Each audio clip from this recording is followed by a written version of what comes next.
దేశవ్యాప్తంగా ఈ నెల 3న జరిగిన నీట్ పరీక్ష రద్దయినట్లుగా తెలుస్తుంది. పేపర్ లీక్ అవడం వల్ల దీనికి సంబంధించి ఆరోపణలు రావడంతో నీట్ పరీక్షను దేశవ్యాప్తంగా రద్దు చేస్తున్నట్లుగా తెలుస్తోంది.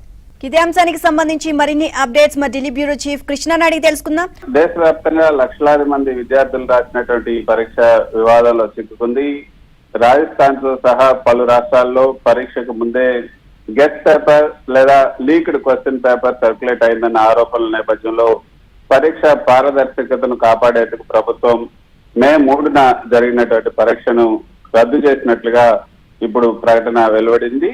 అంతేకాకుండా ఈ పేపర్ లీక్ నెట్వర్క్ వెనుక ఉన్నటువంటి సూత్రధారులను పట్టుకోవడానికి కుట్ర కోణాన్ని బయటపెట్టడానికి కూడా నేషనల్ టెస్టింగ్ ఏజెన్సీ ఎన్టీఏ ఈ కేసును కేంద్ర దర్యాప్తు సంస్థకు అప్పగించింది. మరోపక్క రాజస్థాన్ పోలీసులు ఎస్ఓజీ దర్యాప్తులో సుమారు 120కి పైగా ప్రశ్నలు అసలు పేపర్ తో సరిపోయినట్లుగా గుర్తించారు. ఇది వ్యవస్థాగత లోపమా లేకపోతే ఒక ముఠాపన అనేది తేలాల్సి ఉంది.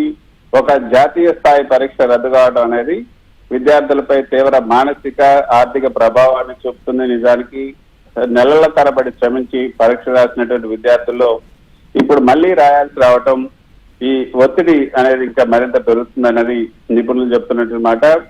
నీలిమ, నిజానికి